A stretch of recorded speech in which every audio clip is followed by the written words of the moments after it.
Dalam Islam, sholat memiliki bentuk yang telah ditetapkan dan diwajibkan. Namun, dalam bentuk sholat yang telah diatur tersebut, kita sangat dianjurkan untuk memanjatkan doa kepada Allah dengan kata-kata kita sendiri. Demikian pula, sedekah dalam Islam memiliki bentuk yang diwajibkan, yang dikenal sebagai zakat. Namun, selain zakat yang bersifat wajib, kita juga sangat dianjurkan untuk memberikan sedekah secara umum dengan berbagai cara. Makna zakat dalam Islam. Kata zakat memiliki dua makna utama yang saling berkaitan, yaitu 1. Tumbuh dan berkembang. 2. Menyucikan diri. Konsep penyucian dan pertumbuhan akhlak serta keberhasilan dalam hidup berkaitan erat dalam ajaran Islam. Zakat adalah bagian dari harta yang diambil dari orang kaya dan diberikan kepada orang miskin. Disebut zakat karena dengan mengeluarkan harta, seseorang menyucikan dirinya dari cinta harta benda dunia yang berlebihan dan berbagai dosa yang timbul darinya. Zakat juga meningkatkan kesejahteraan masyarakat secara keseluruhan, karena harta yang diberikan kepada fakir miskin membantu perekonomian mereka. Nabi Muhammad menggambarkan zakat sebagai harta yang diambil dari orang kaya dan dikembalikan kepada orang miskin. Hadis riwayat Bukhari, hadis 1395. Kaitan antara sholat dan zakat dalam Al-Quran. Perintah untuk menegakkan sholat dan menunaikan zakat seringkali disebutkan bersamaan dalam Al-Quran. Kombinasi ini muncul baik dalam wahyu-wahyu awal maupun yang terakhir. Misalnya, dalam salah satu wahyu paling awal, Allah berfirman, "Dan tegakkanlah sholat dan bayarlah zakat dan persembahkanlah kepada Allah persembahan yang baik." Al-Quran Surat 73 ayat 20. Demikian pula, dalam salah satu wahyu terakhir.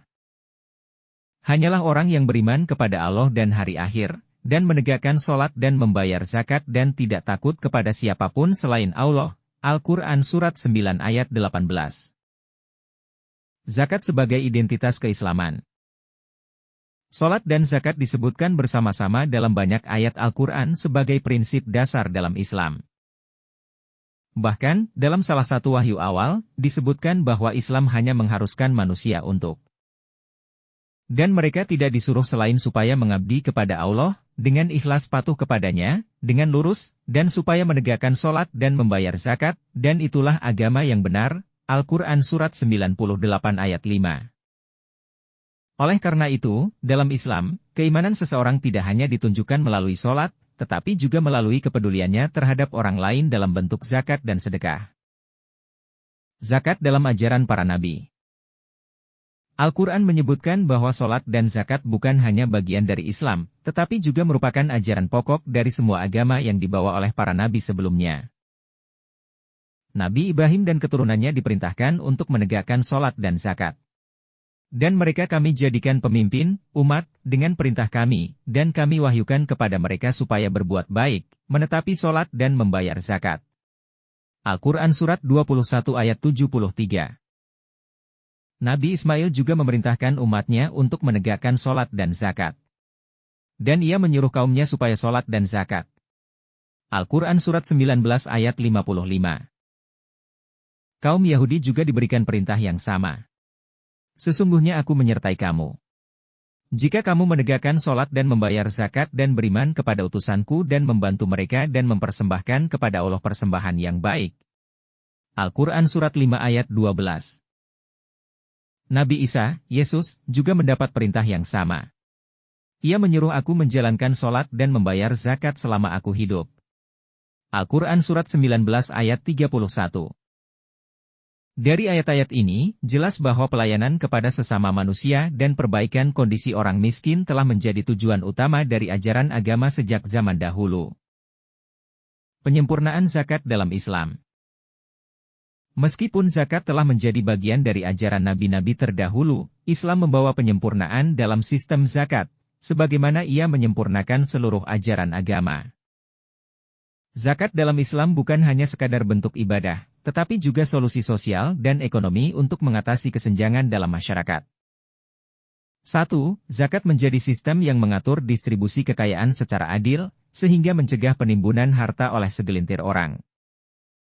2. Zakat bukan hanya bentuk kepedulian sosial, tetapi juga cara untuk menyucikan hati dari keserakahan dan sifat materialistik.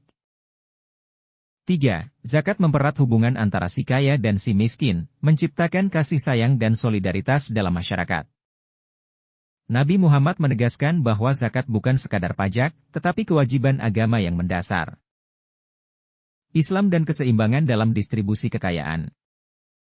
Islam menawarkan solusi yang berbeda dari kapitalisme dan sosialisme dalam mengatur kesejahteraan ekonomi. Kapitalisme menyebabkan kekayaan hanya berputar di tangan segelintir orang kaya.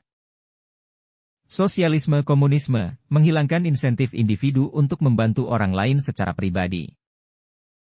Islam mengatur sistem zakat sehingga kesejahteraan dapat tersebar merata, tanpa menghilangkan dorongan pribadi untuk berbagi dengan sesama.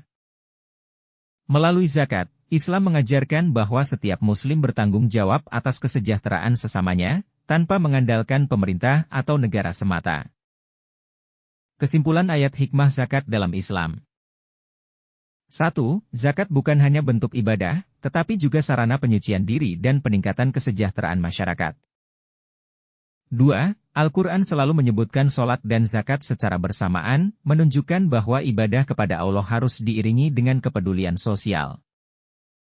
3. Ajaran zakat sudah ada sejak zaman para nabi terdahulu, tetapi Islam menyempurnakan sistem zakat agar lebih terstruktur dan efektif.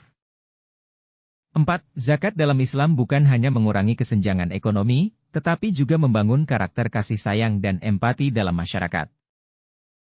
5. Islam mengajarkan keseimbangan antara kepemilikan individu dan tanggung jawab sosial, sehingga menghindarkan umatnya dari eksploitasi kapitalisme maupun keterpaksaan sosialisme.